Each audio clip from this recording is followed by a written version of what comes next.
2026 সালে বাংলাদেশে জনপ্রতি সর্বনিম্ন ও সর্বোচ্চ ফিতরা কত টাকা? পরিবারের ছোট শিশু ও নবজাতকের জন্য কি ফিতরা দিতে হবে কিনা? এই প্রশ্নের উত্তর হলো যে নবী করিম সাল্লাল্লাহু আলাইহি সাল্লাম বলেছেন, যাকাতুল ফিত্র তুহরাতান লিস-সাইমি আনিল লাগবি ওয়ার রাফাস ওয়া তু'মাতাল লিল মাসাকিন। অর্থাৎ ফিতরা হলো রোজাদারের রোজাকে রিফাইন করার জন্য। রোজাদার রোজা রেখে ভুল কিছু বলে ফেলে, অহেতুক কোনো কথা বলে ফেলে, কোনো কাজ করে থাকে যেটার ফলে রোজার গুণগত মান ক্ষুণ্ণ হয়, এ সকল ত্রুটি বিচ্যুতি থেকে রোজাকে পরিচ্ছন্ন এবং পবিত্র করবার জন্য ইসলাম ফিতরার বিধান দিয়েছে। এজন্য রমজান মাসের শেষে আমরা যে ফিতরা দিয়ে থাকি, সাদকায়ে ফিতর দিয়ে থাকি, এটা মূলত আমাদের পুরো মাসের রোজাটাকে পরিচ্ছন্ন করার জন্য, এটাকে অন্য সব ভুল ত্রুটি থেকে পবিত্র করে আল্লাহর কাছে গ্রহণযোগ্যতার উপযুক্ত করা, এটাই হলো এই ফিতরার অন্যতম উদ্দেশ্য। ফিতরার আরেকটা উদ্দেশ্য নবী সাল্লাল্লাহু আলাইহি ওয়াসাল্লাম বলেছেন, সেটা হলো তু'মাতাল লিল মাসাকিন, মিসকিনদের খাদ্য দান কর্মসূচি। পৃথিবীর ইতিহাসে এটাই সম্ভবত সর্বপ্রথম ব্যাপক এবং সমাজের সর্বস্তরের মানুষের জন্য, দুস্থ মানুষের জন্য খাদ্যদান কর্মসূচি। আজকের পৃথিবীতে বহু খাদ্যদান কর্মসূচি, কর্মবিনিময় খাদ্য, নানান প্রজেক্টের কথা আমরা জানি, কিন্তু ১৫০০ বছর আগে আল্লাহ নির্দেশে নবী করিম সাল্লাল্লাহু আলাইহি সাল্লাম রমজানের শেষে সকল রোজাদারদেরকে, সচ্ছল রোজাদারদেরকে যে ফিতরা দেওয়ার নির্দেশ করেছেন, এটার উদ্দেশ্যই হলো যে ঈদের একটি দিন অন্তত সকল অসহায়, দুস্থ, গরিব, অভাবী মানুষের বাসায় খাবারের ব্যবস্থা যেন থাকে। আজও পর্যন্ত পৃথিবীতে যত খাদ্যদান কর্মসূচি আছে, এর কোনোটিকে আল্লাহর দেওয়া ইসলামের এই ফিতরা ব্যবস্থাপনার সাথে কোনোভাবে তুলনা আপনি করতে পারবেন না। একযোগে গোটা বিশ্বের এত অভাবী মানুষের খাবার অন্য কোনো ইস্যুকে কেন্দ্র করে পৃথিবীর কেউ আজও পর্যন্ত দিতে পারেনি, যেটা রমজানকে ঘিরে ফিতরা কেন্দ্রিক খাদ্যদান কর্মসূচি মুসলমানরা গোটা বিশ্বব্যাপী করে থাকে। তো এই ফিতরা সম্পর্কে আমাদের অনেকেরই জানার থাকে, এবছর ফিতরা কত, এটার মূল কনসেপ্টটা আমাদের একটু জানা দরকার। ফিতরা কি প্রতি বছর চেঞ্জ হওয়ার জিনিস কিনা? আমরা প্রতি বছর তো ফিতরার দাম, মূল্য নির্ধারণ হয়ে থাকে। তো এটার উত্তর হলো যে ফিতরা যেহেতু খাদ্যদান কর্মসূচি, খাদ্যের পরিমাণ, পরিমাপ এটা শরিয়া ঠিক করে দিয়েছে। খাদ্যের মূল্য দিয়ে যদি ফিতরা আদায় করা হয়, তাহলে সেক্ষেত্রে খাদ্যের মূল্য তো উঠানামা করে, সেই হিসেবে ফিতরা কত হয় এক এক বছর এক একটা হতে পারে। নবী করিম সাল্লাল্লাহু আলাইহি সাল্লামের হাদিসে গম, আটা, জব, খেজুর, কিশমিশ এই সমস্ত খাবার দিয়ে মূলত ফিতরা দেওয়ার নির্দেশনা নবী সাল্লাল্লাহু আলাইহি সাল্লাম দিয়েছেন। এখন এই খাবার কি পরিমাণ দিতে হবে? এখানে আগের যুগে যে খাবার মাপার যে বিভিন্ন পাত্র ছিল, ধামা জাতীয় বিভিন্ন সাইজের, সেই পাত্রের পরিমাপের মধ্যেও একই পাত্র এক এক এলাকায় এক এক রকম ছিল। এরপর ভিত্তি করে সামান্য এদিক সেদিক একটু কম বেশি এর পরিমাপ এর ব্যাপারে ওলামাদের মত পার্থক্য আছে। তো আমরা যেহেতু ইস্যুতে সাধারণত যেটা সবাই করি, সতর্কতামূলক ভাবে একটু বাড়িয়ে আমরা দিয়ে দিই।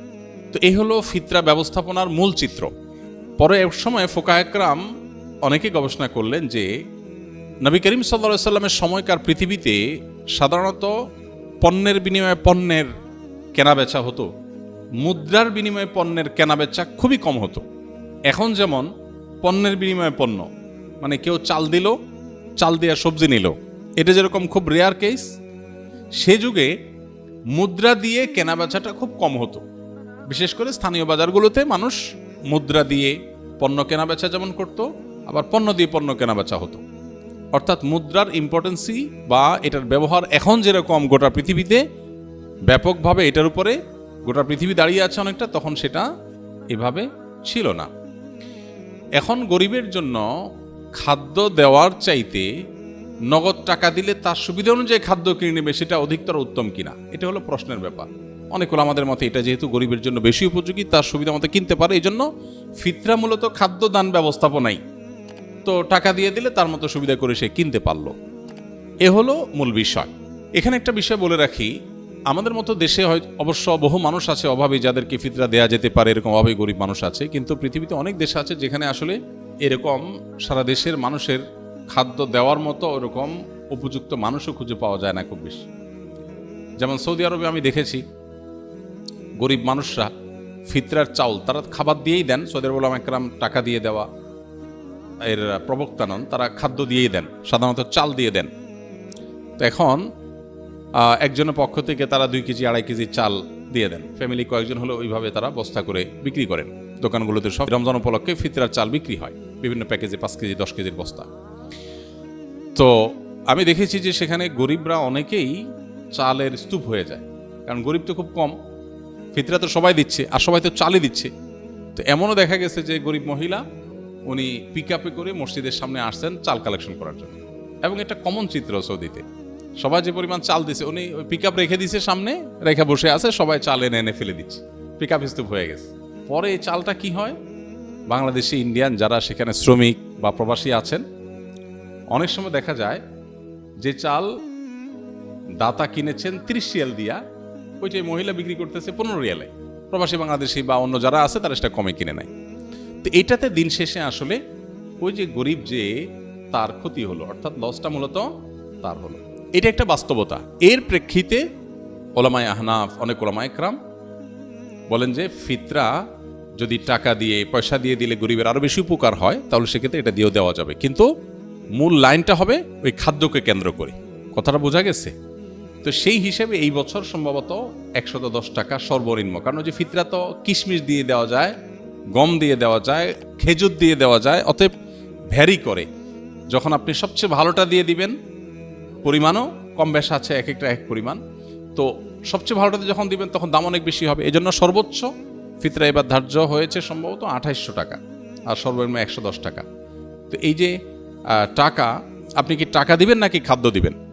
এটা যদি বলেন, আপনি যদি কোনো গরিবকে খাদ্য দিলে তার উপকার হবে, আপনি জানেন, কোনো সন্দেহ নেই। আমাদের দেশে বহু গরিব আছে যাদের খাবার দিলে, আসলে চাল কিনে দিলে, ডাল বাজার করে দিলে তার উপকার হয়, তো আপনি খাদ্য দিয়ে দিবেন। আমি ব্যক্তিগতভাবে সাধারণত ঈদকে কেন্দ্র করে ফিতরার জন্য গরিব কোনো পরিবারকে সবার পক্ষ থেকে আমি চাল কিনে দিই, আর এক্সট্রা হিসেবে নিজে থেকে ঈদ উপলক্ষে আরও কিছু খাবার মুড়ি টুড়ি কিনে যাতে করে সুন্দর করে তারা খেতে পারে, এটা করি। এর শরীয়ত আমাকে শরীয়ত নির্দেশ দিয়েছে শুধুমাত্র আমাকে মৌলিক খাদ্য যে রেস্টটা দিতে, তার পাশাপাশি অন্য কিছু নফল হিসাবে আমি দেই, এটা আমার নিজস্ব চর্চা। বাট এটা নিয়ে যে পরিমাণ আমাদের মধ্যে আপনার বিতর্ক, বর্ষা এবং অনেক বেশি এটা নিয়ে আমাদের দেখা যায় পাল্টাপাল্টি বক্তব্য, এটা অনভিপ্রেত। ওলামাদের এই সমস্ত ইজতিহাদি বিষয়গুলোতে, গবেষণাগত বিষয়গুলোতে একেবারে আপনার জাবর কেটে কোনোটাকে সঠিক কোনোটাকে রং বলে আমরা সাধারণ মানুষ অন্তত সোশ্যাল মিডিয়াতে এটা নিয়ে পাল্টাপাল্টি করা কোনো অবস্থাতে উচিত না বা গ্রহণযোগ্য না।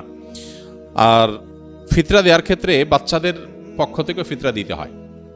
ফিতরা পরিবারের কর্তা যিনি, তার পরিবারের সকল সদস্য যারা তার অধীনস্থ আছেন সবার তরফ থেকে তিনি ফিতরা দিবেন। এমনকি যে বাচ্চা ঈদের আগের দিন জন্মগ্রহণ করেছে, আর যদি তারপরে জন্ম হয় তাহলে তার জন্য ফিতরা নেই। মোদ্দা কথা, সকল পরিবারের সকল সদস্যদের তরফ থেকে ফিতরা হবে, তবে কেউ যদি মারা গিয়ে থাকে তাহলে তার তরফ থেকে ফিতরা প্রযোজ্য হবে না।